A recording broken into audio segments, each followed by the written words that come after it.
Well, good morning. I'm going to give this a try. Different equipment. Let's hope it records all right. I'm just going to give you an example of why I feel like such an odd man out because I've talked about the Heart Sutra as being the heart of Buddhism, almost a Cole's Notes or um, well, highly recommended. And same as the mantra. I did a podcast talking about it being the heart of the practice. You can just use the Heart Sutras, the great spell, the mantra of Gate Gate Paragate Parasamgate Bodhiswa. And why is that relevant? Well, Gate Gate is gone, gone. Paragate is, away from, right? Pada, very close to the Latin, beside. Parasamgate, to the other shore. Bodhi, to enlightenment, to wisdom, to freedom, to contentment. Swaha, swaha, celebration, right? Being happy. And so I'm just watching Andrew Doyle and Peter Boghossian speak about ideology and how ideology can become like a religion. And first of all, Andrew Doyle made the same mistake that I mentioned John McWhorter did in his book about woke religion. Who he said, John McWhorter, same as Andrew Doyle, they both essentially say that all religion is belief in something that isn't true. And well, obviously they don't know what they're talking about because that is untrue. Because religion, by definition, that's why I criticize John McWhorter, because he should know better, right? He's a linguist. He should know that religion means the path that you follow with devotion, commitment, and confidence. So it's something you trust. It doesn't have to be true, but that doesn't mean it's not true.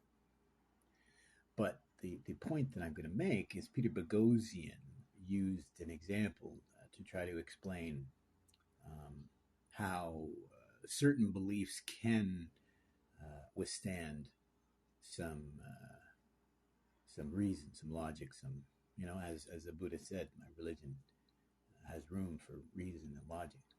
Right? If something he says isn't right, same as who was it? Was it Seneca or Socrates? Socrates, who said, "Is it true? Is it beneficial?" What did he say? Is it true? Is it beneficial? Is it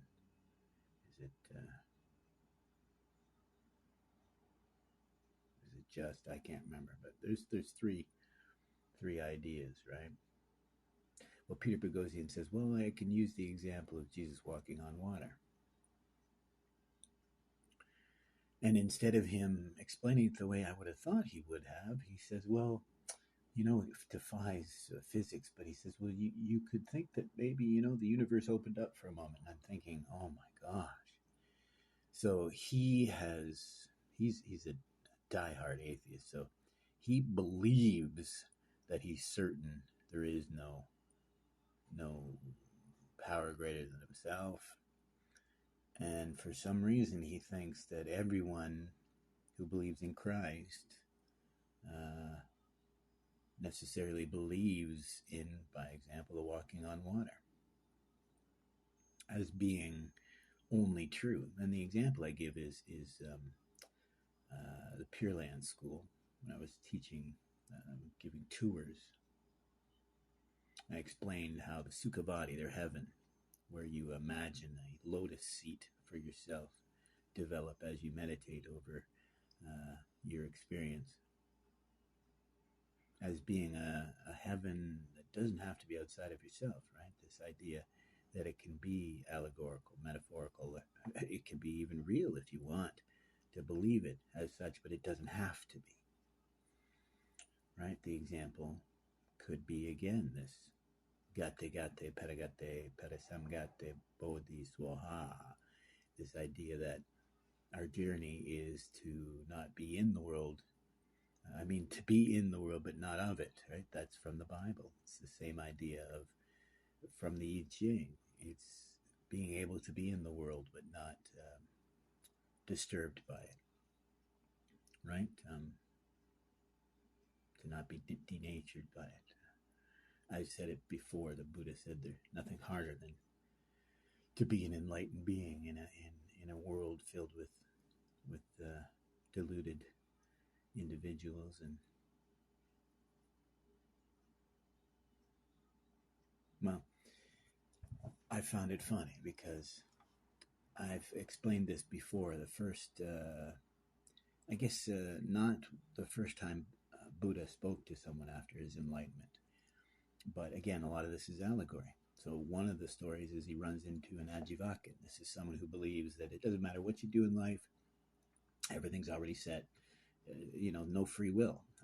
You can't change your destiny. Your destiny is your destiny. And he sees the Buddha and he's like, wow, you're so chill. Like, who's your guru? And the Buddha's like, me, man. You can be your guru. And Buddy's like, okay. And I've always said that's the best answer to the Buddha. It's not like, yes, absolutely. It's okay. I'll try it on and see. But the story goes that the Buddha flew to his first meeting after that, right? And I've always argued that it's not, and they use it as an example of one of his cities or one of his supra-normal powers.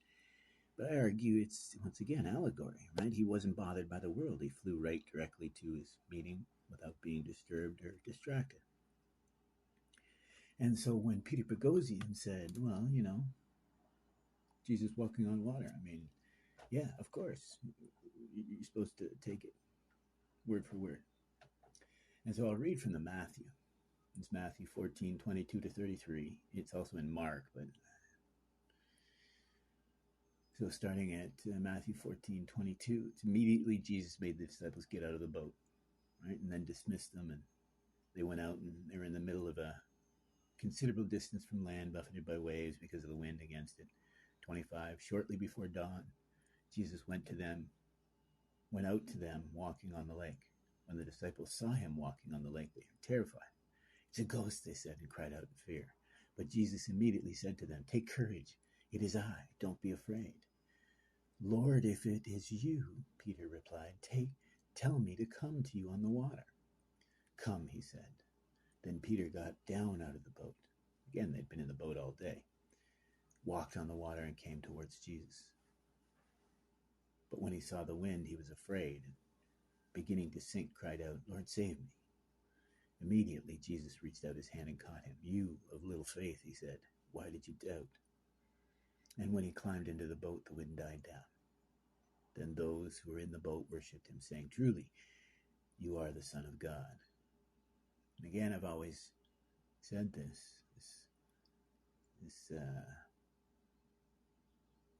transcultural ecumenicism, this idea that we're all teaching and working towards the same idea. If you can read this as allegory, you see the exact same ideas of following a path that you're devoted to, you're confident, and you have commitment to, and having a path that you have trust in is what gives you that faith when in doubt.